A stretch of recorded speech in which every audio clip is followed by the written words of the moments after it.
port in Oman was burning, and at almost the same moment, people in Washington were talking about a 95% drop in Iranian missile launches, as if that number proved Iran was running out of options. That is the wrong number to focus on.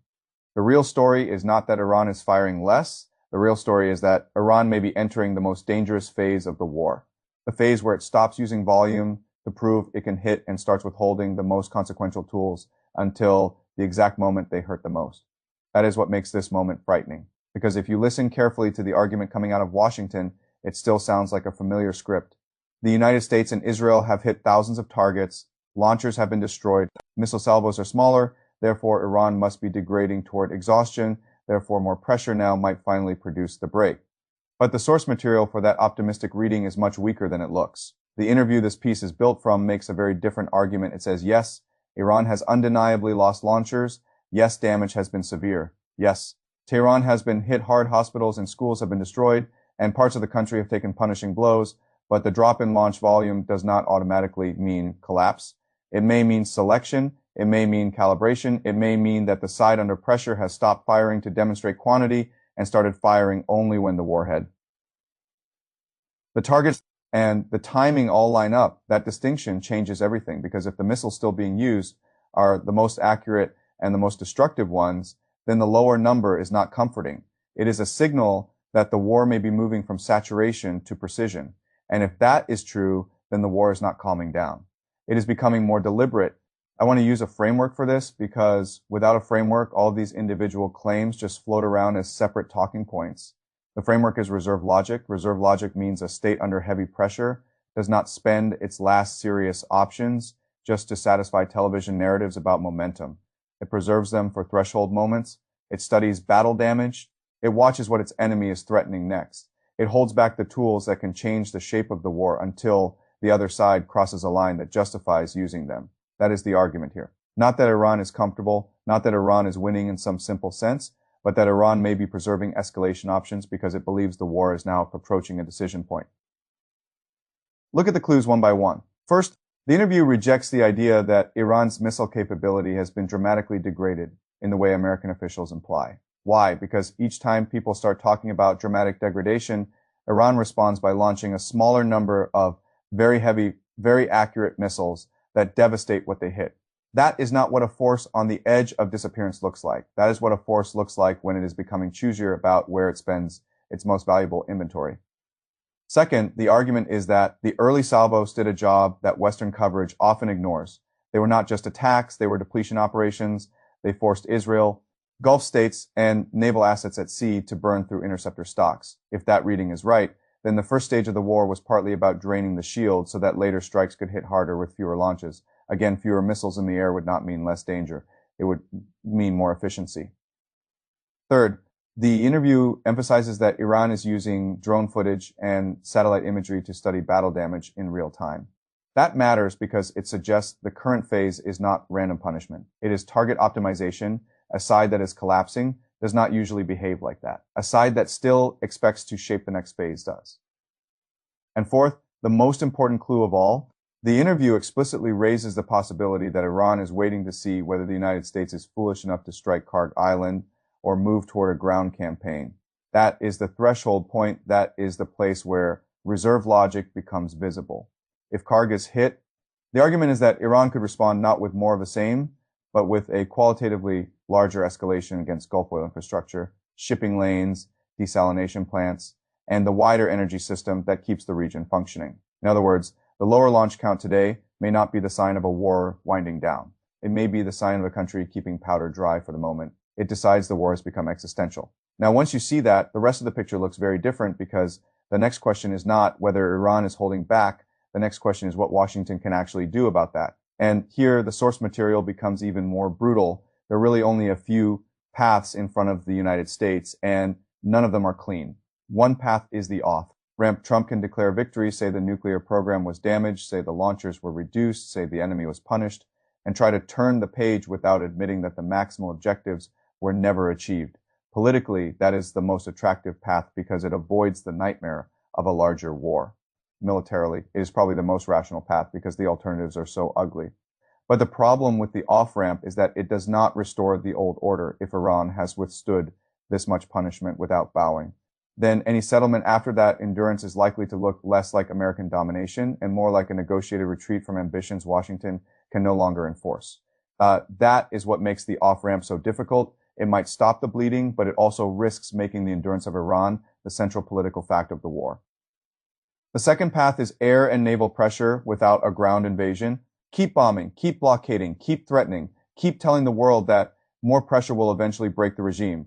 The interview tears this logic apart. It says relying exclusively on air and naval power for enduring strategic outcomes is absurd because we have seen this movie too many times. Air power can destroy. Naval power can threaten. Neither can by itself build a stable political end state inside a country like Iran. All they can do is increase damage while narrowing the menu of acceptable exits.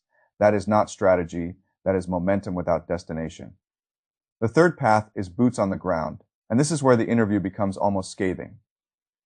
The answer given is flat. No, absolutely not.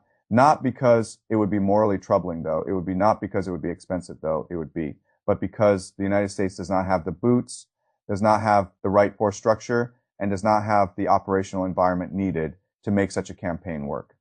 Think about the argument in plain terms. The American army today is much smaller than the force that assembled for the Gulf War. The Marines are lighter. The terrain in and around Iran is brutal.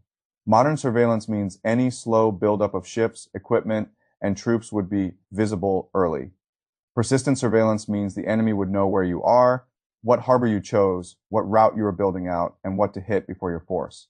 Even got out of the gate, drones, missiles, and precision strikes would make the old-style ponderous buildup extraordinarily vulnerable. This is not 1991. That line matters because a lot of public conversation still acts as if America can always choose to scale up the same way it once did. But if a large buildup can be watched continuously and targeted early, then ground war stops being a matter of political will alone. It becomes a matter of whether you can survive the assembly of the force itself, and the argument here is that maybe you cannot. Then there's the fourth path, which is the most dangerous because it often hides inside the others. Strike harder at the economic foundations of Iranian power and wait for Iran to answer at the regional level. This is where the source returns to desalination plants, oil depots, Gulf infrastructure, and the Strait of Hormuz. Those are not side targets. They are the system. The Gulf is not just a map full of ports and terminals. It is a tightly linked architecture of energy exports, shipping insurance, desalinated water, storage, refining, and political trust. Hit enough of it or frighten it enough. And the damage is not local. It spreads through electricity prices, food production, fertilizer markets, industrial costs, shipping schedules, and currency volatility. That is why this war is bigger than the missile count. People keep looking at launch volume as if the key question is how many more salvos Iran can fire. But the deeper question is what kind of system. Level damage Iran is still preserving the ability to trigger if it decides the war has crossed into a phase where restraint no longer serves it. That is the terrifying part, because the source material is not describing a state that has no options left. It is describing a state that may be refusing to spend its last real options too early.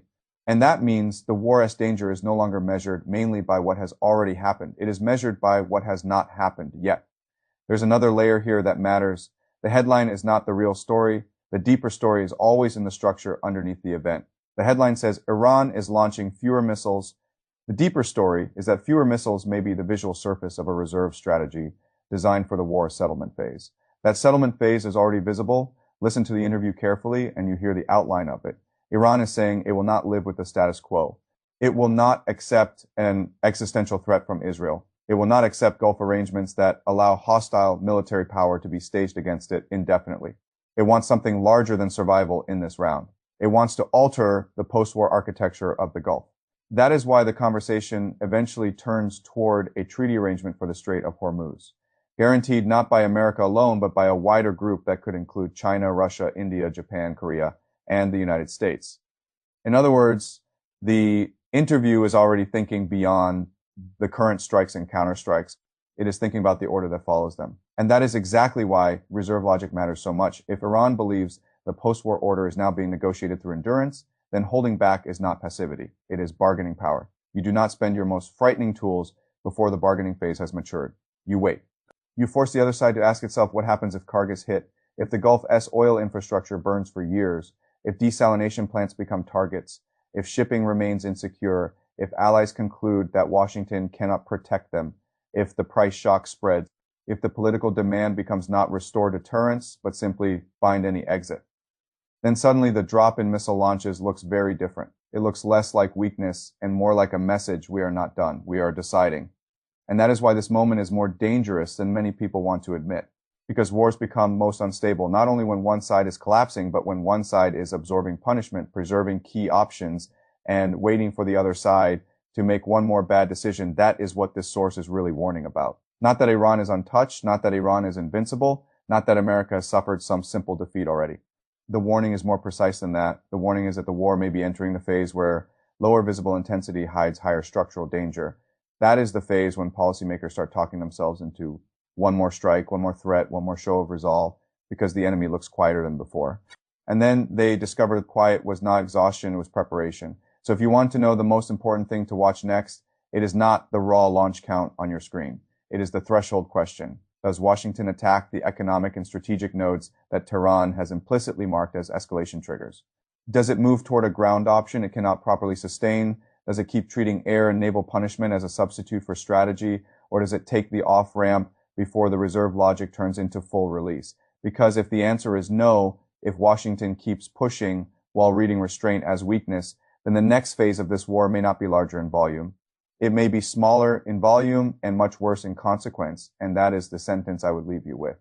The terrifying part is not that Iran has done everything it can. The terrifying part is that it may still be choosing not to.